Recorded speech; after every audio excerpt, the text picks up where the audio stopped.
Cetos! In the flesh, ma'am. My senses have been triggered by your new credit card application. What? I didn't even apply for one. Yes, but someone else did, using your name. You might not know that you've fallen prey to fraud and scams, but Captain Cetos will alert you. Safeguard yourself today with Cetos Secure ID. Subscribe for only 9 ringgit 90 cent a month at cetoscredit.com.my. Here, I've got your bank on the line for you. Oh, what would I do without you, Captain Cetos? This is a download from BFM 89.9, the business station. BFM 89.9 is celebrating the International Day of Happiness, presented by UEM Sunrise.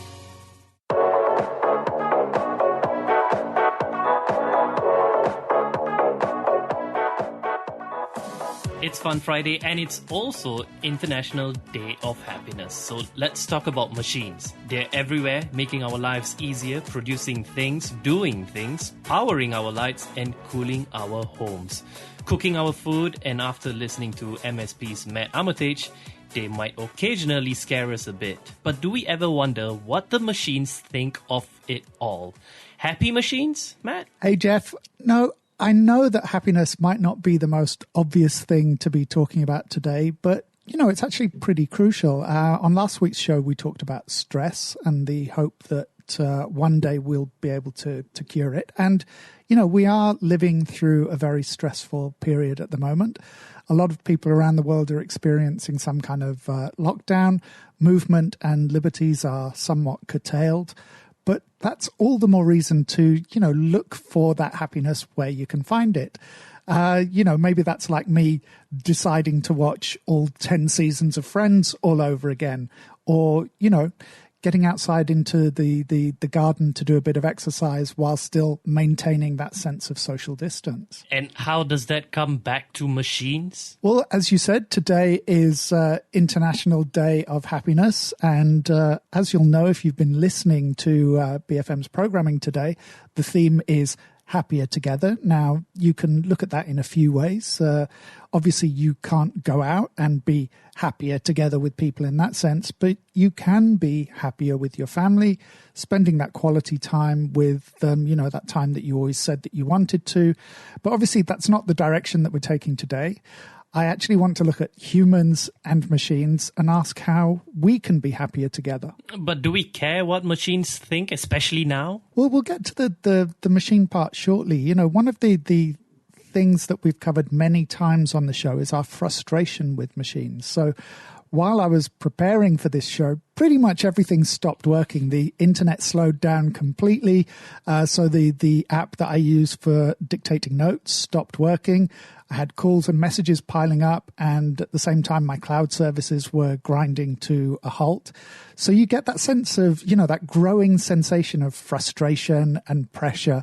At the same time, I had 2 air conditioning units not working. They were supposed to be serviced the day that the shutdown order came into force. So, you just have all of these things suddenly hit you at once. Am I supposed to say that's terrible? No, you're actually supposed to say, how amazing. You've got a machine that types what you say. You've got machines that cool you down. You can instantly collaborate on work with clients and colleagues using a really, really complex system of machines. Where once you had to travel to a special location to go and watch a movie, maybe you do that in or on a machine, but most probably, you walk there using your feet. But now you can watch pretty much anything you want, anytime, at a moment's notice. So whatever else is going on around us right now, we still live in this amazing time. Then why do we feel such frustration? Well, again, nothing that we haven't said on the show before. Maybe it's partly due to complexity. In the good old days, most machines you could fix with a good kick or a whack with a hammer. Throughout that evolution of machinery, from the plow to the steam engine to even things like, TVs, early TVs and fridges, you still had that connection to the machine. You could tinker with it. You could fix it. If you were of a mind, you could possibly even improve it. And those machines lasted a long time. They were valuable in lots of different ways, not just from the cost they had, but we valued them because of that important place they occupied in our lives. But now everything is microprocessor controlled, and you need kind of multiple postgraduate degrees to fix anything. And that's changed our relationship with the things we own. I mean, obviously, this is just my opinion, but yes, we have all of these incredible machines, but how many of them are actually repairable? I bought a new washing machine a couple of years ago because it was cheaper than repairing it. We all know that computer and phone repairs can cost as much or more than buying a new one, especially as the new one is often cheaper than the price you paid for the one that you actually have now. So whether this is deliberate or not, we've been conditioned to treat a lot of machines as being disposable. We value what they do rather than what they are. For example, I mean, how many times have you spoken to someone who says, oh, I really love my phone, but the next time you see them, they've got a new phone. So where did that phone that they really love go? Where's it gone to? It's probably gone into a landfill. And why does that bring us to happiness and frustration? Because I think manufacturers give us these really high expectations. I mean, think back to any ad that you've seen about how the camera on your phone can work. How many of your attempts to get that perfectly backlit skate park action shot have come out like the ones in the ad? I imagine none.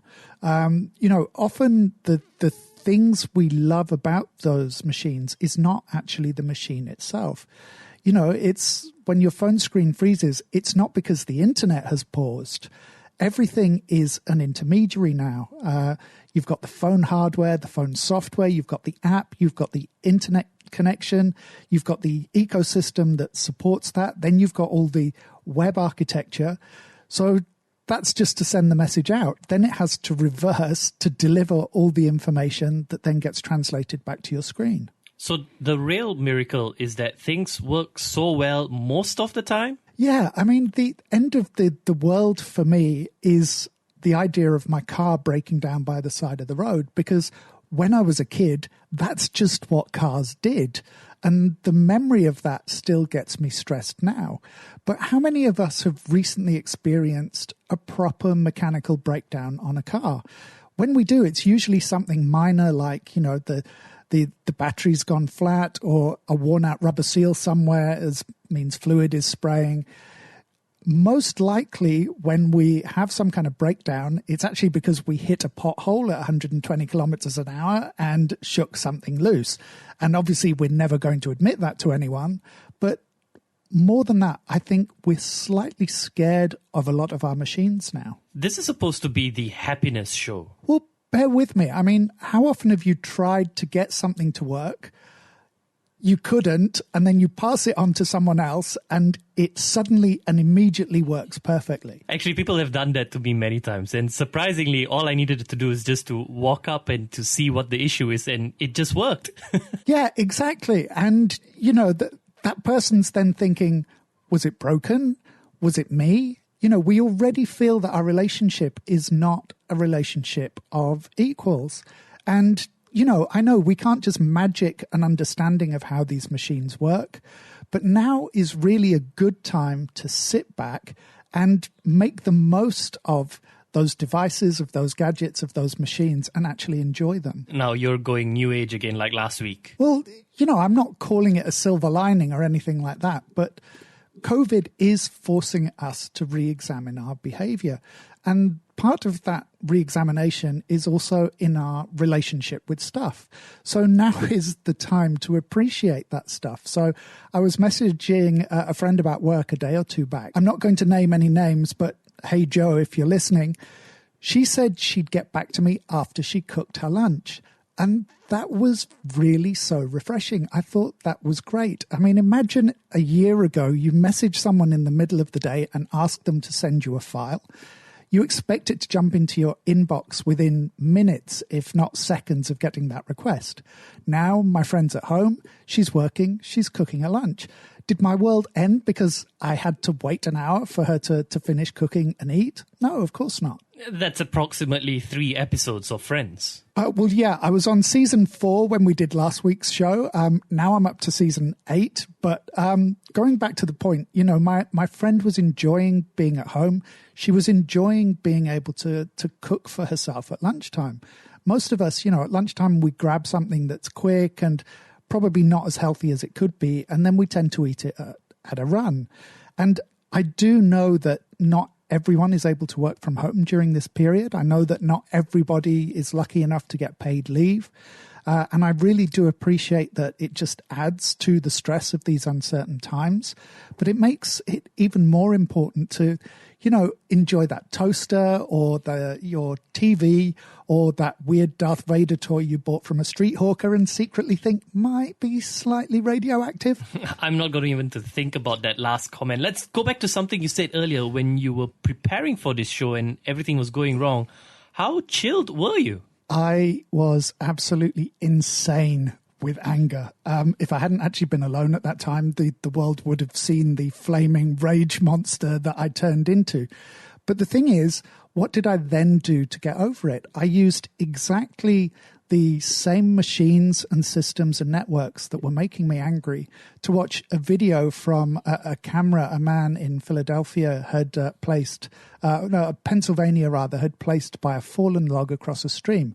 So yes, I know I'm being new age again, but I spent 5 minutes watching grizzly bears, pumas, bobcats, raccoons, squirrels, porcupines, beavers, and all sorts of rodents and birds using that tree trunk as a highway, a meeting place, a drinking spot, and a place to socialize. But the thing is, it was me that made myself upset, but I used the machines to make myself happier. So like I said, you know, use this time to enjoy that stuff. Play your guitar or your didgeridoo, cook, play the latest installment of Doom, which we're going to talk about in Geeks, even vacuum if that's your thing. You know, these machines were designed to make life better.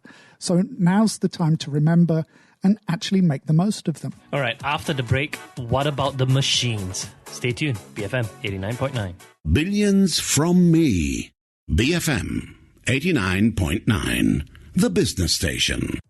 Welcome back. It is Fun Friday with me, Jeff Sandhu, together with Culture Pop's Matt Armitage. It is International Day of Happiness. Now, before the break, MSP delivered the goods on machines and why they should make us happy. But Matt, what do the machines think of it all? Do we really want a world full of happy machines? Well, that's the thing, isn't it? You know, regular listeners may remember a series of shows that we did a couple of years back on artificial intelligence, robots, and whether or not they would become sentient. We're still debating whether any machines have truly passed that Turing test, but we do now have machines that can learn from each other. They can actually stimulate each other to think and problem solve beyond their programming parameters. But one of the complications is what the nature of any emerging computer consciousness might actually be or what it might look like. The idea of a parallel species? Yeah, at the moment, you know, we struggle with translating the thought processes of those very complex AIs. There's that weird possibility that we're creating a species that will be so distinct from us that our connection and communication points are actually going to be very small. I think we've used this a few times as an example on the show. It's the AI that was able to predict from electrocardiogram data which heart patients might die within a 12-month period. And it actually predicted with a high statistical accuracy. Obviously, that's with historical data. It wasn't with patients who were actually, you know, still had any risk of dying. But the machine wasn't able to tell us what it was in the data that indicated those people were more likely to die. Because to cardiologists, all of those ECG reports appeared to be normal, but the machine wasn't able to explain its thought process to us or communicate what it had actually picked up and what it was looking for. Isn't that just a limit of programming? Well, true. I mean, machines will get better at explaining their reasoning to us, but even as they do that, the actual mechanics of their thought process are becoming increasingly opaque. in the future, their processes may be too complex for us to understand. I mean, we said before the break, most of us don't understand the devices that we have now. So we're in the process of creating this new species that is totally unlike us. And I don't want to get into, which one's superior or inferior, because I don't think that's really relevant. Machines are already better at us than many things. They will become better at us at many more things, but we're still better than them at an awful lot of things as well. We haven't been able to replicate the raw power of a human brain in a machine. We can sit there and enjoy toast or sit there and enjoy playing guitar, but we do have to get ready for this future where the machines will divert from our logic paths and our reasoning methods even further. And we have to decide on the kind of personality those machines will have and whether we allow them to develop this measure of self-awareness. Wait, what do you mean by personality? Well, I guess two main things, really. So there's independent personality, which we'll deal with towards the end of the show. That's more to do with sentience and who or what the machine might be as a being. But for the time being, most of us deal with machines that have a curated personality. Like Alexa or Siri? Precisely. A lot of the machines we deal with are starting to talk, not just in that please insert coin kind of way, but actually interacting with us and responding to commands. Manufacturers, of course, are keen to make their individual systems unique and identifiable, but also they try and make something that is for us that it's relatable and not too overtly machine-like. Well, we're talking about simulated happiness then. As anyone who's laughed at their boss's jokes or you laughing at my jokes will know, happiness isn't just something that machines simulate. Yes, super happy machines do really freak us out. I like to use those AI text-to-speech voice things to send people messages because you can play with the frequencies and the cadence of the voices to make them sound really happy. And it makes people extremely uncomfortable. You really don't have enough to do you? This is science. These people are my test subjects. They may not have agreed to it. It may not be ethical, but it is what it is. And it's the same thing with robots. When we attempt to make them look human, a lot of people actually find them frightening. We have that evolutionary response, that survival mechanism that allows us to identify members of our species, members of our tribe. And however realistic they are, machines just don't give off the right visual cues for us to be comfortable with them. Essentially, when they smile, it looks wrong. Yeah, I mean, one of the best things that Arnie did in the Terminator films was to develop that chilling smile. His Terminator is at its least human when it's trying to be most human. And we see the same thing in the real-life androids that we create. They never frighten us as much as when they try to smile and be happy and be like us. A few years ago, I went to an exhibition of robots, and there was a very human, realistic baby. And it was the most unpleasant thing in the entire exhibition because it was almost, but just not quite right. It set off the emotional responses that you would have to a baby, but there was still this underlying feeling of, kind of horror and revulsion. And I actually used that video I took of it a lot in my live talks because it's a great example of the gulf between us and the machines. Mm-hmm. A lot of our interactions are with cloud-based machines, though. Robots are still a novelty more than the norm. Well, yeah. I mean, I wanted to give the robot example because it's easier to visualize. None of us can easily visualize what happens in the cloud.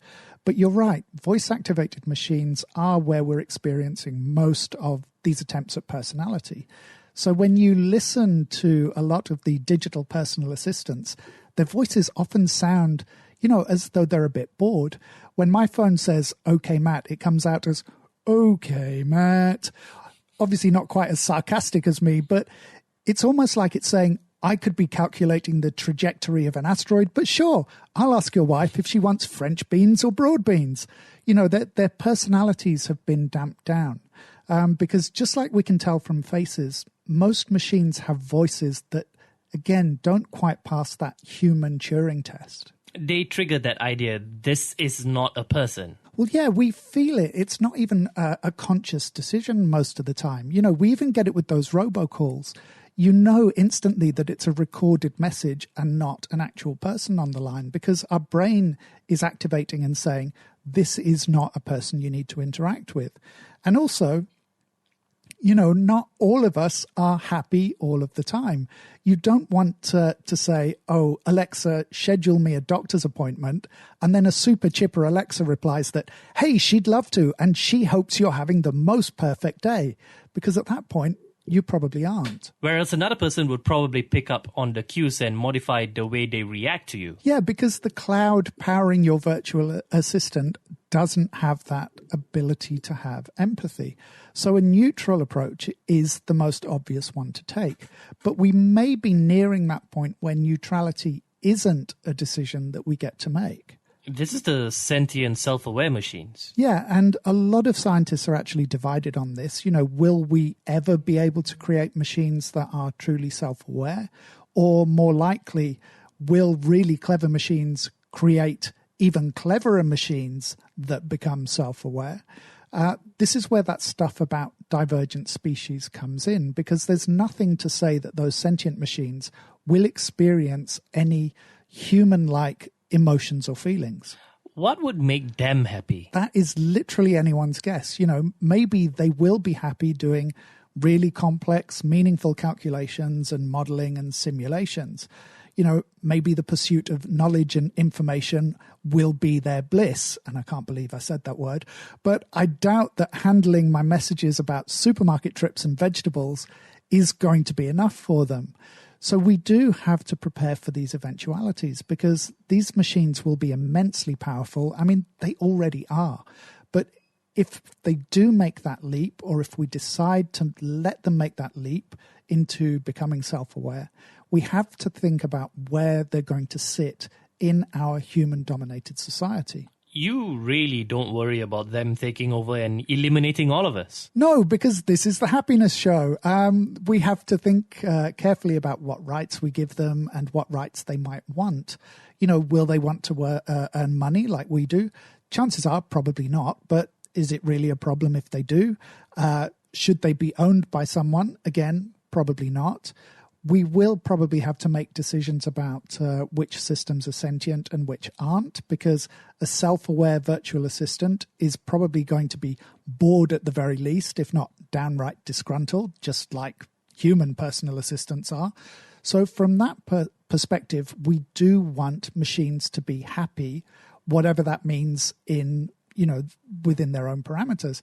We want them to feel valued. We want for them to feel appreciated, again, within those constraints that matter to them.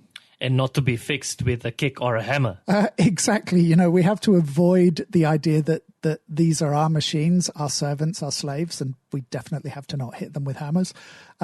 That's why awareness is the key. Whether it's Siri or Alexa or whatever assistant, they're just doing their thing. They're carrying out their programming.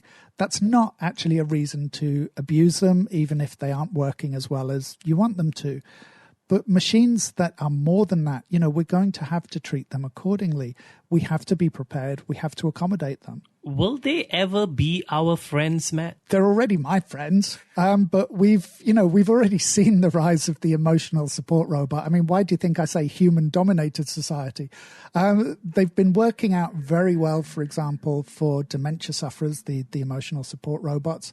Chatbots have also been trialed for their potential to give people that sense of support and conversation.